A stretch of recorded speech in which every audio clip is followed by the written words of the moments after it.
All right, so for this last little section of Chapter 2, it's not information from the chapter, but it's a couple of online resources that I wanted to show you. They're associated with things in this chapter that might be of interest to you. One of them is an online periodic table, and that can be found at ptable.com. Let me grab that and pull that over here so I can show you what it looks like. So this is ptable.com. It gives an interactive periodic table. There's a whole bunch of information in here. Basically, it gives you a lot of the information about each element. If you just highlight, or if you move the cursor on the element, you can see I've got it on calcium right now. And on the left side, it gives me a bunch of information about calcium. Things are highlighted based on what type of elements they are.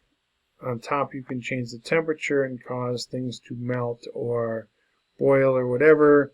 So yeah, there's just a bunch of information on this page if you're interested, or maybe you have kids that are just starting in chemistry or getting into things. Cool website. Okay, the second one I want to show you that I've already showed you in a previous section was the table of nuclides. Now we know a little bit more though. Again, the table of nuclides shows all possible isotopes of every element. On the left axis is the atomic number. On the horizontal axis is the number of neutrons in that atom. The little plus minus here on the bottom right of that allows us to zoom in. So I'm going to hit the plus a few times so we can get it to see. So the symbols of the elements are on there. It's not running fast today, so there must be, I don't know if, there must be a number of people using this because usually it's pretty quick. Come on.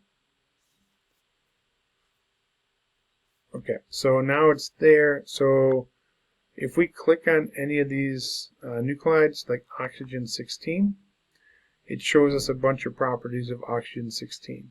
So it tells us the mass of an atom of oxygen-16. This other stuff we haven't discussed, but if you take more chemistry or if you want to look that up, it's fine. Abundance is kind of cool. So of all the stable oxygen isotopes, 99.8% of oxygen is oxygen-16, meaning that 99.8% of oxygen of the oxygen atoms in the atmosphere have 8 protons and 8 neutrons. Okay, there's two other oxygens that are stable. Oxygen-18, which the abundance is only 2 out of every 1,000 atoms would be oxygen-18, which would have 8 protons and 10 neutrons. And then oxygen-17 is even less than that. 4 out of every 10,000 atoms of oxygen are oxygen-17. But if I zoom back out, remember the black ones were the ones that were stable, and then all the other colors are radioactive isotopes. And the color is based on the half-life, and now that you know what half-life is, you get a better understanding of what that is. And on the right side of the graph here is the color coding for the half-lives, where black is stable and like the dark purple and purple are 10 to the 14th, 10 to the 12 years. So trillions of years, those are those half-lives, all the way down to 10 to the negative 12 seconds. So half-lives that are ridiculously short, the red ones. And you can see up here at 82 is where the last stable isotope lead is, and then anything beyond that is radioactive. So a bunch of cool information here if you're interested in kind of all the possible isotopes and their properties. Right, so let me close that.